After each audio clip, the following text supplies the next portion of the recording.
Zcore here, and today I will be bringing you guys my first ever gun review on the AR-GAR, so please keep in mind this is the first time I'm doing this type of video, and with that being said, please go easy on me if I do any mistakes or if I don't manage to review the gun very well, and let's get right into it.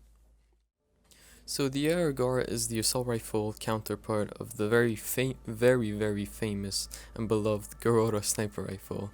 Although its description mentions a built-in suppressor, I think this is a mistake because the Garota itself has a built-in silencer instead of a suppressor.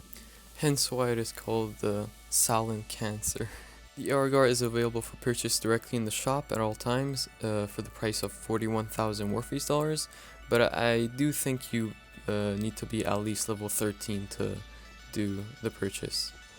Next up, we take a look at the attachments, and as you can see, you can equip all the rails, all the scopes, but you cannot equip any muzzles because it already has a built-in silencer. As of the stats, the AR-GAR looks very promising statistically, with a damage of 81, range of 15, RPM of 630, aim accuracy of 31, hip accuracy of 20, and last but not least, the big downfall of this weapon, a clip size of only 20 bullets. Now to put these into perspective and find out whether or not they are any good, we're gonna do a comparison with a few other guns that I consider to be most commonly used by most players. Feel free to pause the video if you want to take a good look at all these stats, but I'm not gonna waste a lot of time, and I'm just gonna give a quick rundown of the comparison between these. So based on the stats, the AR-GAR is stronger than the AK, the FY103, is weaker than the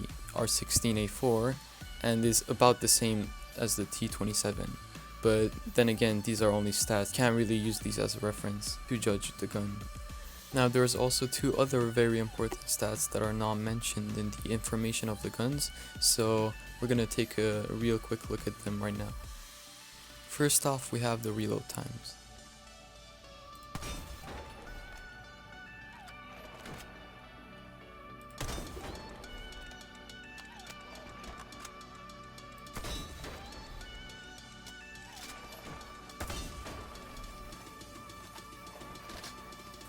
So as you can see, the AR-GAR has a very good reload time, and all these reload times can be sped up by using the right type of gloves. Up next, we have what could probably be considered the most important aspect of any assault rifle or SMG, the recoil. The AR-GAR has a recoil that is somewhat comparable to the FY103's recoil, maybe even a little lower, but what really makes these two guns hard to use is the random recoil pattern. After a certain number of bullets are fired, normally it's 5, the recoil of the gun becomes randomized. So unlike guns like the T27 or the R16A4, you cannot always control it the same way, and you can't predict how the gun's gonna move around when you shoot.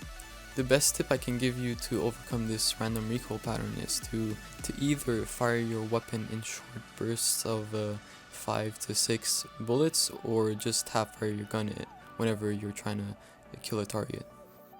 So to round it all up, on the pros we have the availability, which, because it is always in the shop available for purchase, it makes it a lot more accessible. Secondly, we have the stats of the gun. It has really good stats, as you saw when comparing to the FY103, which is used by a lot of people.